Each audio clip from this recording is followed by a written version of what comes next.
After a series of very intriguing surveys, Universal Studios has mercifully announced that Fast and Furious Supercharged will be closing on March 10th, 2025. As Universal Studios Hollywood gears up for the opening of Fast and Furious Hollywood Drift, many have speculated what might happen to the park's second incarnation of a Fast and Furious attraction as part of the studio tour. Will its state-of-the-art structure be reused, or will Universal end up redeveloping the site and surrounding area entirely? Let's talk about one of the worst attractions in the history of theme parks here on That Park Place.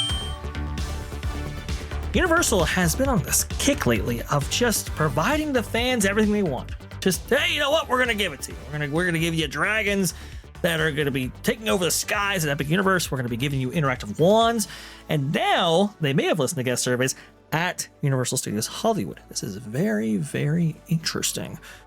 Here we go. Scott Gustin knew the last day to experience Fast and Furious Supercharged at Universal Studios Hollywood is March 10th.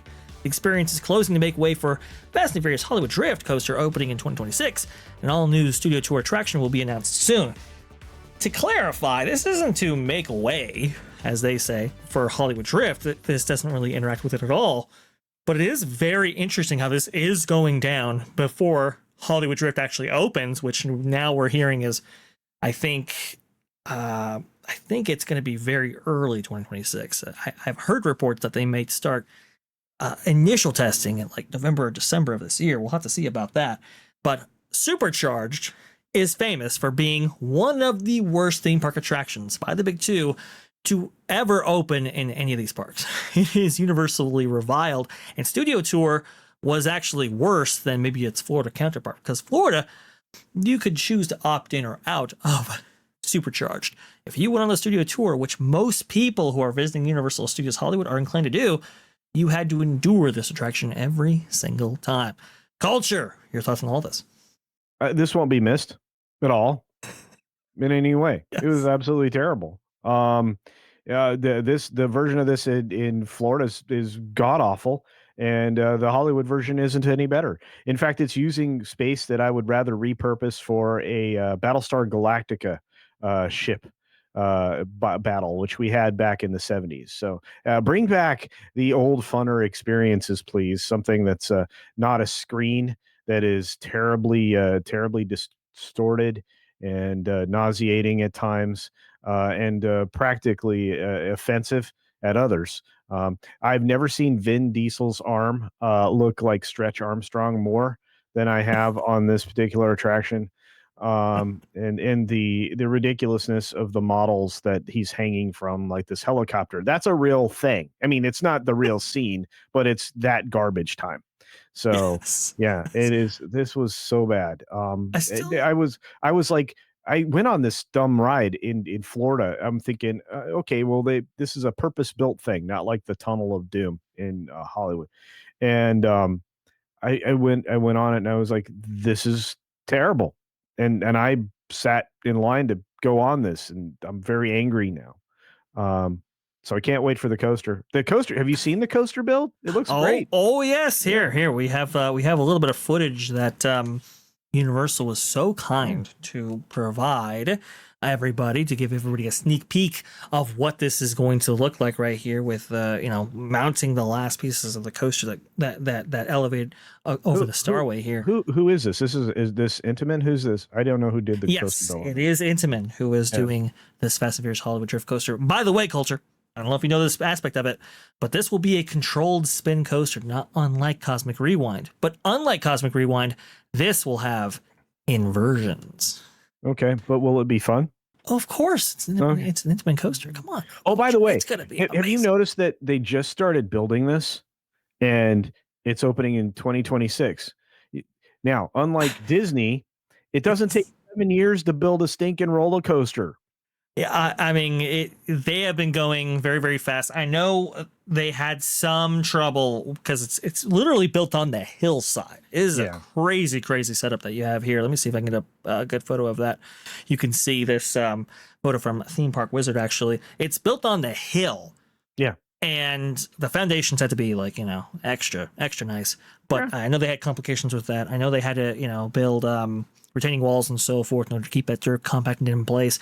It is complex, but you can see it's just going to be awesome. And those views out there, amazing. It's in California, Earthquake country, yes. So it had to be really well engineered. Plus, it also has to be permitted up the yin yang. California is not nice about building things, right? Whereas Florida, especially when you own your own city, which at the time before they got Tron built, they still owned the city itself that Disney World was built on. Reedy Creek was basically the infrastructure there. They didn't really have any obstacles. So shame on Disney for sucking so bad. And the hooray for Universal. Comcast just tells their people to go do things. Disney apparently just tells them don't do things. Don't do things. Break things, destroy things, make less things. Then we don't have to maintain it. We give you the illusion of attractions. Sorry, really, I'm not bitter at all. I'm not mad. No, I am. I'm very bitter, actually, because, the way they would do things, or at least Disney would do things, like Tron, for example, was they would actually push out the construction to the start of each quarter and stop almost afterwards, immediately afterwards, in order to reduce their capital expenditure per quarter, so that way they can report to shareholders, hey, look, listen, we've reduced our operating costs related to these parks. Our capex is better. That was a trick that they'd been doing for going on 26 years. So, I mean, Iger mastered it. How do I make it look like we're making progress for the theme park people, but we're not spending too much money for the money people? Well, we're going to break this capex down into like 7,000 quarters, and we'll give you an attraction every 15 years. It's just like good gravy. Terrible. Anyway, sorry. No, you're fine. You're fine. I wanted to put a button on this point and this story right here, because I think it's really fascinating to see what might come out of all of this. So here we go. We have Universal Studios Hollywood right here, an aerial view of it. We have the park proper. Down the way on the lower lot, we have both the studio lot and the theme park side of it. And it's, as you can see, it's surrounded by sound stages, and it's really interesting. That might change big league, actually, coming very soon. If you see right here, that is the Fast and Furious construction project, and it is very, very large. And there's also another project lower on the hill right here, representing as trees in this specific photo right here. But trust me, folks, this has all been cleared out, and there is a new project going on there. A lot of people suspect that it's going to be the new studio tour load unload area, because from what I'm hearing, the coaster might get a little bit too close to the current studio tour trek right here, so they want to relocate that. I want to go all the way over here to where Fast and Furious Supercharged is currently. You can see these adjacent parking structures that provide parking for both City Walk and Universal Studios Hollywood. By the way, Lost World, that truck scene, that was actually filmed on one of those parking structures right there. Very, very cool. It is located next to Falls Lake, and Falls Lake is this very, very famous shooting location where all of your big action sequences for all your naval battles, aerial battles, or so forth, they are filmed right here. They can actually fill this lake, big blue background, and they can work with that in post. Well, it's a very large area of land, and it is not that far from the theme park proper.